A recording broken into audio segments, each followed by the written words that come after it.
Assalamualaikum, my dear learners. You are welcome to the online class of Barnamala School and College.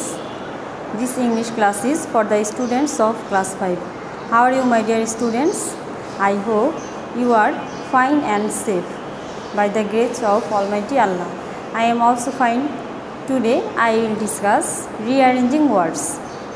দেখো rearranging words, রি শব্দের অর্থ হচ্ছে পুনরায়, অ্যারেঞ্জ শব্দের অর্থ হচ্ছে সাজানো। তাহলে রিঅ্যারেঞ্জিং ওয়ার্ডস মানে হচ্ছে শব্দগুলোকে পুনরায় সাজানো, শব্দগুলোকে পুনরায় সাজানো।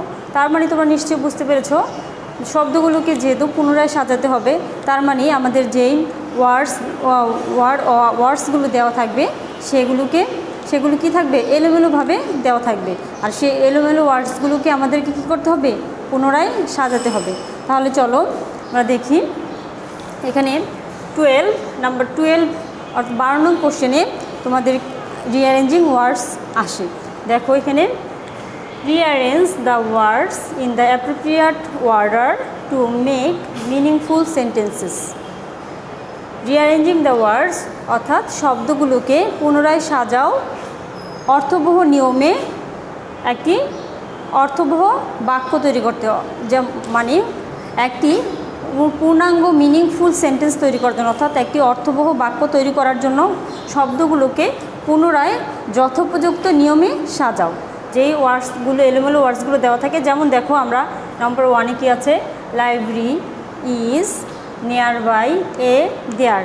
এখানে কিছু ওয়ার্ডস রয়েছে, কিছু কয়টা ওয়ার্ডস রয়েছে দেখো, 1, 2, 3, 4, 5টি ওয়ার্ডস রয়েছে, কিন্তু 5টি ওয়ার্ডসের পরেও একটি মিনিংফুল সেন্টেন্স হয়নি। তাহলে আমাদের কি করতে হবে, এই ওয়ার্ডসগুলোকে পুনরায় কি করতে হবে, রিঅ্যারেঞ্জ করতে হবে, পুনরায় সাজাতে হবে, এবং সাজানোর পরে যেন সেটা কি হয়, দেখো এখানে কি বলেছে, একটি মিনিংফুল সেন্টেন্স, একটি অর্থবহ বাক্য হতে হবে। এখন তুমি যদি ওয়ার্ডসগুলোকে আবার তুমি সাজালে, কিন্তু সেটা কি হলো না, একটি অর্থবহ বাক্য হলো না, তাহলেও হবে না। তাহলে দেখো চলো আমরা করি, লাইব্রেরি ইজ নিয়ার বাই, এ, দেয়ার। তাহলে আমাদের প্রথমেই কি করতে হবে, দেখতে হবে সেন্টেন্সের মধ্যে যদি WH ওয়ার্ড না থাকে, তার মানে এটা প্রশ্নবোধক সেন্টেন্স না। যেহেতু আমাদের এখানে দেখো WH ওয়ার্ড নেই, তার মানে বুঝতে হবে সেন্টেন্সটি একটি কি অ্যাসার্টিভ অথবা ইম্পারেটিভ এরকম সেন্টেন্সই রয়েছে। তাহলে আমরা প্রথমে সেন্টেন্সে দেখো সাবজেক্ট নিয়ে আসবো। এখানে দেখো আমরা কি আসতে পারি, দেয়ার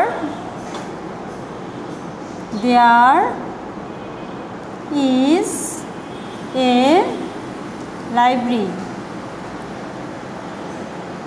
লাইব্রেরি। তাহলে বাকি থাকে কি, নিয়ার বাই,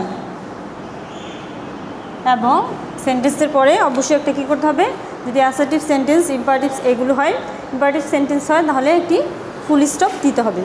এবার দেখো দেখো number 2, my help I usually mother. এখানে ওয়ার্ডসগুলো কি রয়েছে, এখানের ওয়ার্ডসগুলো এলোমেলোভাবে আছে। তাহলে আমাদেরকে কি করতে হবে, এই ওয়ার্ডসগুলোকেও সাজাতে হবে। তাহলে আমরা কিভাবে সাজাবো, দেখো প্রথমেই আমাদের কি আসবে, I usually help my mother. সেন্টেন্সের শেষে একটি ফুল স্টপ হবে।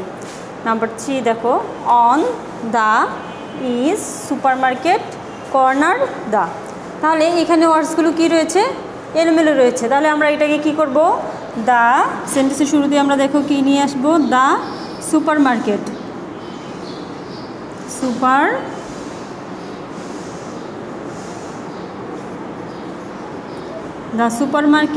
Is on the corner,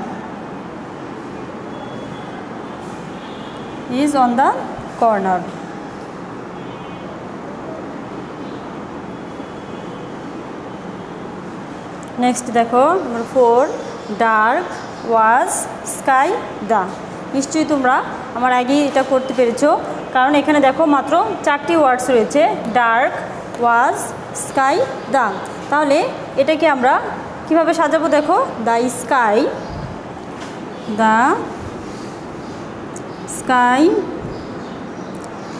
was dark। फिर देखो number 5 chamber the we at doctors were. এখানে ওয়ার্ডসগুলো কি রয়েছে, এলোমেলোভাবে আছে। তাহলে আমরা কি করব, ওয়ার্ডসগুলোকে পুনরায় সাজাবো। কিভাবে সাজাবো দেখো, তোমরা নিশ্চয়ই করতে পেরেছো। উই, আমরা সেন্টেন্সের শুরুতেই সাবজেক্ট নিয়ে আসলাম উই ওয়্যার অ্যাট দ্য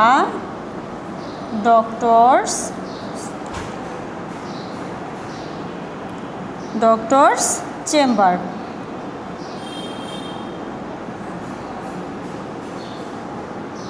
দেখো we were at the doctor chamber. এখানে প্রথম কি ছিল দেখো, chamber the we at doctors wire.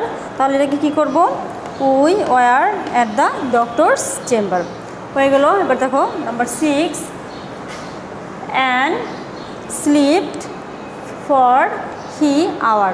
কী রয়েছে, ওয়ার্ডসগুলো এলোমেলোভাবে আছে। তাহলে আমরা দেখো আমরা কি করব, and sleep for he hour. এখানে দেখো সাবজেক্ট হিসেবে আমরা কি কাকে নিয়ে আসতে পারি, হি। তাহলে আমরা কি লিখব, হি, তারপর verb slipped for an hour. তাহলে কি হলো, he slipped for an hour. এবার দেখো of a water drink lot. Of a water drink lot. এখানে কোনো সেন্টেন্সই হয়নি, ওয়ার্ডসগুলো এলোমেলোভাবে আছে। আমরা কি করব, সাজিয়ে লিখব। কিভাবে লিখব, ড্রিঙ্ক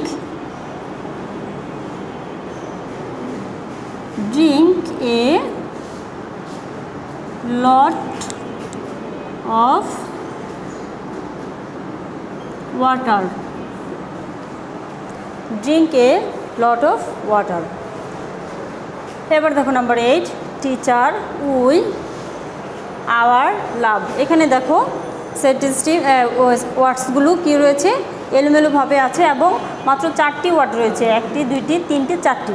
যেহেতু 4টি ওয়ার্ডস রয়েছে, তোমরা নিশ্চয়ই তোমরা নিজেরাই করতে পারবে। দেখো এটা একেবারেই সহজ। আমরা প্রথমে কি নিব, উই লাভ আওয়ার টিচার।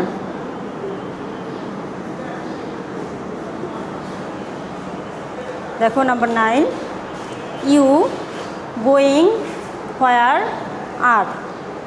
এখানে দেখো এখানেও 4টি ওয়ার্ডস রয়েছে, ইউ গোয়িং হোয়ার আর। আমি তোমাদেরকে বলেছিলাম যদি এলোমেলো ওয়ার্ডসগুলোর মধ্যে একটি ওয়ার্ডস কি থাকে, একটি ওয়ার্ডস যদি WH ওয়ার্ড থাকে তাহলে সেটাকে সেন্টেন্সের শুরুতে নিয়ে আসতে হবে, কারণ তখন আমাদের বুঝতে হবে সেন্টেন্সটি কিসে রয়েছে, ইন্টারোগেটিভ সেন্টেন্সে রয়েছে। তাহলে আমরা দেখো হোয়ারটাকে সেন্টেন্সের শুরুতে নিয়ে আসলাম, হোয়ার আর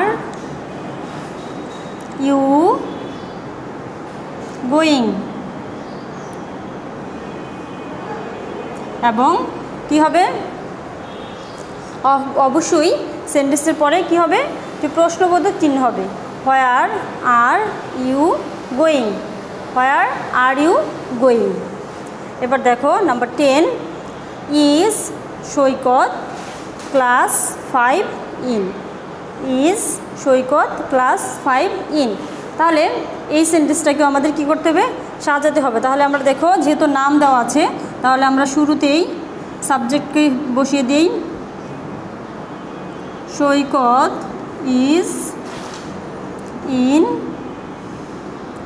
class. Saikat is in class 5। Saikat is in class 5।